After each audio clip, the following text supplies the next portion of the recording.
फुसफुसाते जंगल की कहानी। सेगनपुर गांव हमेशा रहस्यों से घिरा हुआ था। घने जंगल में बसा यह गांव एक ऐसा स्थान था, गांव के लोग वहां जाने से भी घबराते थे। बुजुर्ग लोग दरकते हुए आग के सामने धीमे स्वर में सुनाते थे। फुसफुसाते जंगल की कहानी। जंगल गांव के तीन तरफ फैला हुआ था, पेड़ों और झाड़ियों का एक घना और उलझा हुआ जाल। पीढ़ियों से गांव के लोग अंधेरा होने के बाद जंगल में प्रवेश करने से बचते थे। बुजुर्ग अजीब आवाजों और रहस्यमयी रोशनी की कहानियां सुनाते थे, जो अनजाने लोगों को गहरे जंगल में खींच लेती और वे कभी वापस नहीं आते। कई लोग इन कहानियों को अंधविश्वास मानते थे, लेकिन कोई भी जंगल के ऊपर मंडराते अजीब और भयानक एहसास को नजरअंदाज नहीं कर सकता था। खासकर रात में, एक ठंडी शरद ऋतु की शाम, जैसे ही सूरज ढलने लगा, गांव का एक युवक आदर्श जंगल के किनारे खड़ा था। वह हमेशा से ही इन कहानियों को सुनता आ रहा था, लेकिन उसे विश्वास नहीं होता था। वह साहसी और जिज्ञासु था और उसे यकीन था कि इन कहानियों के पीछे कोई न कोई सच जरूर छिपा है। उस शाम उसने ठान लिया कि वह फुसफुसाते जंगल के रहस्यों का पता लगाएगा। आदर्श ने अपनी टॉर्च और एक धारदार चाकू लिया और जंगल की ओर बढ़ा। जैसे ही वह जंगल के भीतर प्रवेश करता, उसके चारों ओर घना अंधेरा छा जाता। पेड़ों की शाखाएं आपस में मिलकर एक घना छतरी सा बनाती, जिससे चांदनी भी मुश्किल से छनकर आती थी। हर तरफ एक अनजानी सी चुप्पी थी, जिसे केवल सूखी पत्तियों की चरमराहट और दूर दूर से आने वाली अजीब आवाजों से तोड़ा जा सकता था।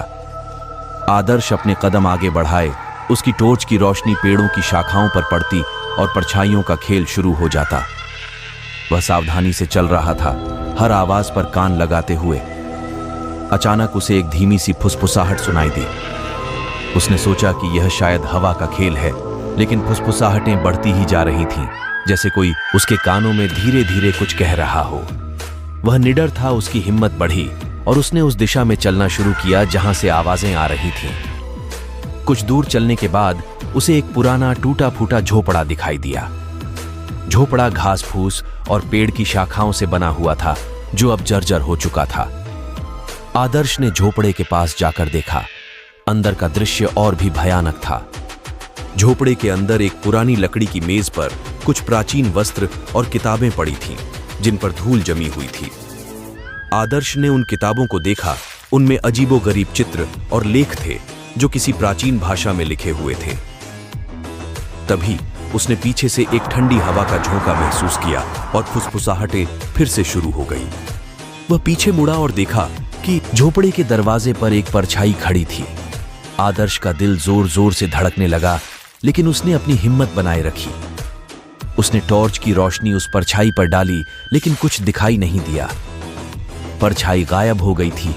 अब आदर्श को समझ में आने लगा था कि इन फुसफुसाहटों में कुछ सच्चाई है।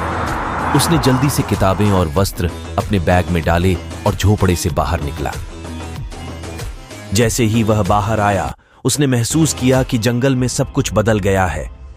पेड़ और भी ऊंचे और घने लग रहे थे और फुसफुसाहटें और तेज हो गई थीं। वह जल्दी जल्दी गांव की ओर भागने लगा, लेकिन फुसफुसाहटें अब उसके कानों में साफ साफ सुनाई दे रही थीं, जैसे कोई उसे उसके नाम से पुकार रहा हो। अचानक उसे लगा कि कोई उसके पीछे पीछे आ रहा है। उसने मुड़कर देखा, लेकिन वहां कोई नहीं था। वह अपने स्थान से तुरंत भागा। उसकी रफ्तार बढ़ गई और अंततः वह गांव की सीमा पर पहुंच ही गया था। गांव में दाखिल होते ही फुसफुसाहटें बंद हो गईं और सब कुछ सामान्य हो गया। आदर्श ने राहत की सांस ली और अपने घर की ओर बढ़ा। घर पहुंचकर उसने अपने परिवार को जंगल की पूरी सच्चाई बताई, लेकिन किसी ने उसकी बात पर विश्वास नहीं किया। सबने उसे आराम करने की सलाह दी, लेकिन आदर्श जानता था कि उसने जो देखा और सुना वह सब सच था। रात भर वह उन किताबों को पढ़ता रहा, जो वहां के जंगल के झोपड़े से लाया था। उसने पाया कि वे किताबें प्राचीन मंत्रों और तंत्रों से भरी हुई थीं, जो जंगल की आत्माओं को शांत करने के लिए थी। आदर्श ने ठान लिया कि वह इस रहस्य का पर्दाफाश करेगा और जंगल की आत्माओं को शांति दिलाएगा। अगले कुछ हफ्तों तक उसने उन मंत्रों और तंत्रों का अध्ययन किया और जंगल में जाकर उनका प्रयोग करने की तैयारी की। एक रात जब चांद पूरा था, और गांव के लोग गहरी नींद में थे, आदर्श जंगल के करीब पहुंचा और उन मंत्रों को पढ़ते हुए जंगल की ओर कदम बढ़ाए। जैसे ही वह जंगल के भीतर गया, फुसफुसाहटें फिर से शुरू हो। लेकिन इस बार वह डरा नहीं। उसने अपनी मंत्रों की पुस्तक खोली और उन मंत्रों का जाप करने लगा। जाप करते से ही और डरावनी आवाजें आने लगी और बहुत तेज आंधी तूफान चलने लगी। धीरे धीरे फुसफुसाहटें कम होने लगीं और जंगल में एक अजीब सी शांति छा गई। पेड़ों के बीच से एक प्रकाश निकलने लगा और धीरे धीरे एक आकृति उभर कर सामने आई। वह एक पुरानी आत्मा थी, जिससे आत्मा ने आदर्श को धन्यवाद दिया और कहा कि वह अब मुक्त हो गई है। आदर्श की हिम्मत और दृढ़ निश्चय ने जंगल की आत्माओं को शांति दिलाई और गांव को उस भयानक डर से मुक्त किया। उस दिन के बाद गांव के लोग आदर्श की बहादुरी की कहानियां सुनाते और फुसफुसाते। जंगल की दूरदर्शा हमेशा के लिए बदल गई। सेंगनपुर गांव अब एक शांतिपूर्ण स्थान बन गया था, जिससे आत्मा ने आदर्श को धन्यवाद दिया और कहा कि वह अब मुक्त हो गई है। आदर्श की हिम्मत और दृढ़ निश्चय ने जंगल की आत्माओं को शांति दिलाई और गांव को उस भयानक डर से मुक्त किया। उस दिन के बाद गांव के लोग आदर्श की बहादुरी की कहानियां सुनाते और फुसफुसाते। जंगल की दूरदर्शा हमेशा के लिए बदल गई। सेंगनपुर गांव अब एक शांतिपूर्ण स्थान बन गया था,